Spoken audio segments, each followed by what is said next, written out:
जो बोओगे वही काटोगे। शिक्षाप्रद कहानी। सास की खांसी की वजह से बहू की नींद डिस्टर्ब हो रही थी।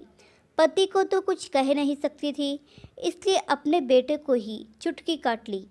बेटा रोने लगा तो पति को कहने लगी, माँ जी की खांसी की वजह से मुन्ना बार बार उठ रहा है।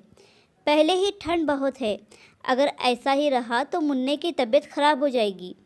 पति उठकर माँ के पास गया और माँ को ही डांटने लगा, लेकिन माँ की खांसी कहाँ रुकने वाली थी, उसे तो टीबी था। तो बेटे ने गुस्से में आकर माँ का बिस्तर घर से बाहर सहन में लगा दिया। कमज़ोर बूढ़ी माँ घसीट घसीट कर सहन में पड़ी टूटी फूटी चारपाई तक पहुँच गई और बेटे ने एक फटा पुराना कंबल लाकर उड़ा दिया। उस दिन ठंड बहुत थी, माँ कांपती रही, लेकिन खांसी थी कि रुकने का नाम ही नहीं ले रही थी। बहू मैडम की नींद फिर से डिस्टर्ब हो गई, तो फिर से अपने बच्चे को चिमटी काट ली। पति फिर से जाग उठा तो पति से शिकायत करने लगी। पति बाहर गया और माँ का बिस्तर सहन से उठाकर पीछे वाले गार्डन में लगा दिया, जहाँ ठंड और ज़्यादा बढ़ गई और बेटा अपनी माँ को एक आंख देखे बिना ही वहाँ से लौटने लगा तो पत्थर से टकराकर गिर गया। बेटे को गिरता देख माँ चिंतित होते हुए कहने लगी, बेटा तुझे चोट तो नहीं लगी? लेकिन बेटे ने माँ को कोई जवाब नहीं दिया और वहाँ से निकल आया। ठंड के कारण माँ की खांसी और बढ़ गई, कभी उल्टी होती तो कभी सांस रुक जाती और पता नहीं खांसते खांसते कब वह बेचारी हमेशा के लिए खामोश हो गई। ठंड के कारण बूढ़ी माँ का शरीर पूरी तरह से अकड़ चुका था। सुबह उठकर बहू ने नाश्ता कर लिया, पति और बच्चे को भी नाश्ता करवा दिया। उसके बाद बाहर जाकर देखा तो बूढ़ी माँ इस दुनिया से चली गई थी, लेकिन बहू और बेटे के चेहरे पर तो कोई उदासी का भाव ही नहीं था, बल्कि वह दोनों तो खुश थे कि बूढ़ी माँ की खांसी से छुटकारा मिल गया।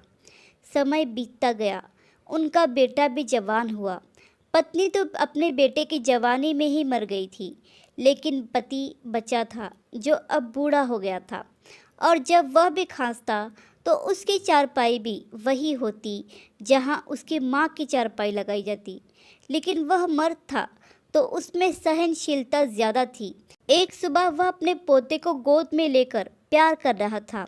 रात को बच्चा बीमार हो गया तो बहू ने सारा इल्ज़ाम ससुर पर लगा दिया और कहा कि ससुर ने हमसे बदला लेने के लिए हमारे बच्चे को अपने पास बाहर ठंड में सुला लिया।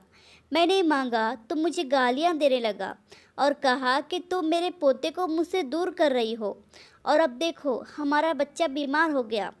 और मगरमच्छ के आंसू बहाना शुरू कर दिए। बेटे को बहुत गुस्सा आया तो उसने गुस्से में आकर पिता की चारपाई सहन से निकालकर पीछे वाले गार्डन में फेंक दी और बाप को घसीटता हुआ वहां तक ले गया। बेटे के हाथों इस तरह रुसवा होकर बूढ़ा बहुत रोया और फिर अचानक उसे याद आया कि उसने भी अपनी माँ के साथ यही सब किया था, और उसे यह भी याद आया कि उस समय जब वह अपनी माँ को गार्डन में ढकेल कर जा रहा था तो पत्थर से टकराकर गिर गया। तो उसकी माँ ने उसे कहा था, बेटा तुझे कहीं चोट तो नहीं लगी? वह बूढ़ा रात भर अपनी गलतियों पर बहुत रोता रहा और अपनी माँ को याद करके पछताता रहा, और सुबह उठकर वह हमेशा के लिए वृद्ध आश्रम चला गया और सोचने लगा कि मैं भी अपनी माँ की तरह ठंड में ठिठुर ठिठुर कर मर गया तो मेरे बेटे के साथ भी वही न हो जो मेरे साथ होने वाला था। मैं अपने परिवार से दूर रहूँगा, अपने बेटे के प्यार से वंचित रहूँगा, क्योंकि मैंने भी अपनी माँ को अपने प्रेम आदर और सम्मान से वंचित रखा था और मैं इसी लायक हूँ। यही मेरी सज़ा होगी और यही मेरे कर्मों का फल। आशा करती हूँ कि कहानी आपको पसंद आई होगी।